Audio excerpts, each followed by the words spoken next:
ನಮಸ್ಕಾರ, ನಾನು ರೂಪಮ್ಮ ಕುಲಕರ್ಣಿ ಕಿಚನ್ ಸ್ವಾಗತ. ಇವತ್ತು ನಾನು ಉಡುಪಿ ಶ್ರೀಕೃಷ್ಣ ಮಠದಾಗ ಮಾಡ್ತಾರಲ್ಲ ಹಸಿ ಕೊಬ್ಬರಿ ಚಟ್ನಿ, ಕಾಯಿ ಚಟ್ನಿನ ಸುಲಭವಾಗಿ ಮನೆಯೊಳಗೆ ಹೆಂಗೆ ಮಾಡ್ಬೋದು ಅಂತ ತೋರಿಸ್ತೀನಿ. ಬರ್ರಿ ಹೆಂಗಂತ ನೋಡೋಣ. ಇದು ಚಟ್ನಿ ಮಾಡಲಿಕ್ಕೆ 1 ಬಟ್ಲಷ್ಟು ಹಸಿ ಕೊಬ್ಬರಿ ಕಾಯಿ ತುರಿ ತೊಗೊಂಡಿನಿ.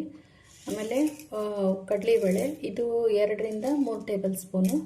ಆಮೇಲೆ ಉದ್ದಿನಬೇಳೆ 1-2 ಟೇಬಲ್ ಸ್ಪೂನು. ಎಣ್ಣೆ, ರುಚಿಗೆ ತಕ್ಕಷ್ಟು ಉಪ್ಪು.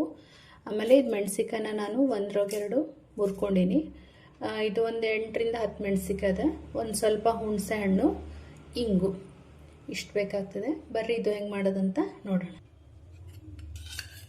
ಇವಾಗ 1 ಟೀ ಸ್ಪೂನ್ ಎಣ್ಣೆ ಹಾಕ್ಕೊಳ್ತೀನಿ. ಇದು ಎಣ್ಣೆ ಕಾಗದ, ಅದಕ್ಕೆ 2 ಚಮಚ ಅಥವಾ 3 ಚಮಚದಷ್ಟು ಕಡಲೆಬೇಳೆ,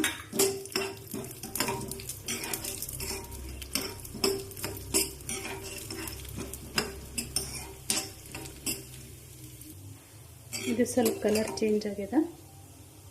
ಇವಾಗ ಇದು ಉದ್ದಿನಬೇಳೆ ಹಾಕ್ಕೊಳ್ತೀನಿ. ಇದು ಲೋ ಫ್ಲೇಮ್ ಒಳಗೆ ಹುರ್ಕೋಬೇಕು.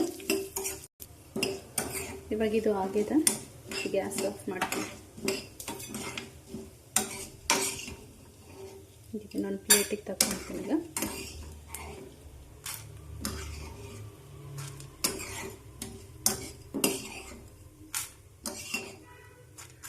ಇವಾಗ ಇದು ತಣ್ಣಗಾಗಲಿ.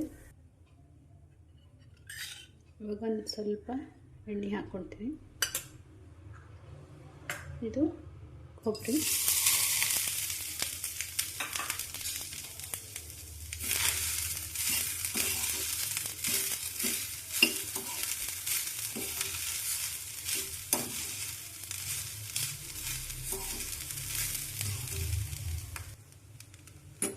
ಇವಾಗಿದು 1 ಮೆಣಸಿಕಾಯಿ,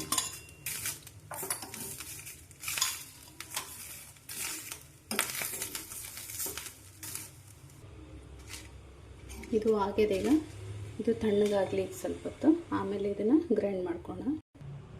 ಇವಾಗಿದು ತಣ್ಣಗಾಗಿದೆ.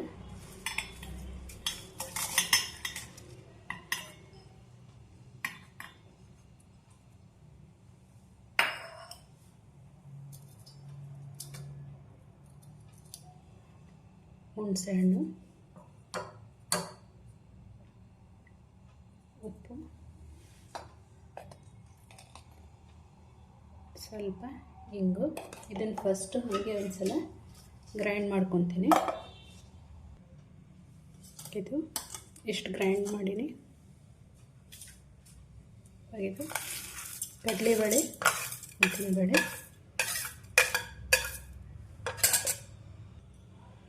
ಒಂದು ಸ್ವಲ್ಪ ನೀರು ಹಾಕ್ಕೊಂಡು ಮತ್ತೊಂದು ಸರಿ ಗ್ರೈಂಡ್ ಮಾಡ್ತೀನಿ.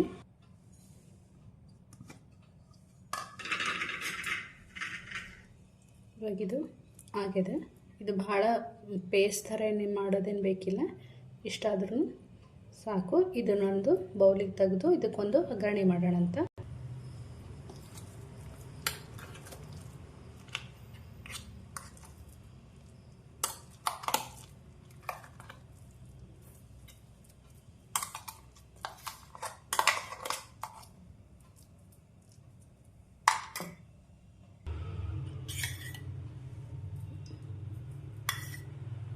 ಒಂದು ಟೀ ಸ್ಪೂನಷ್ಟು ಎಣ್ಣೆ ಹಾಕ್ಕೊಂಡೀನಿ.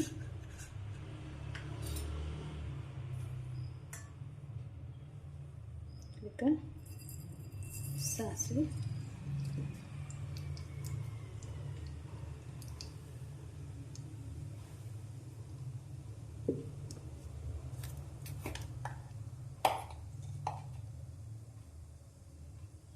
ಸ್ವಲ್ಪ ಇಂಗು.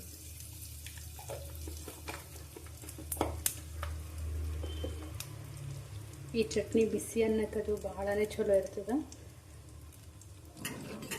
ಮನೆಯೊಳಗೇ ಎಷ್ಟು ಸುಲಭವಾಗಿ ಮಾಡ್ಬೋದು ಇದು ಚಟ್ನಿನ.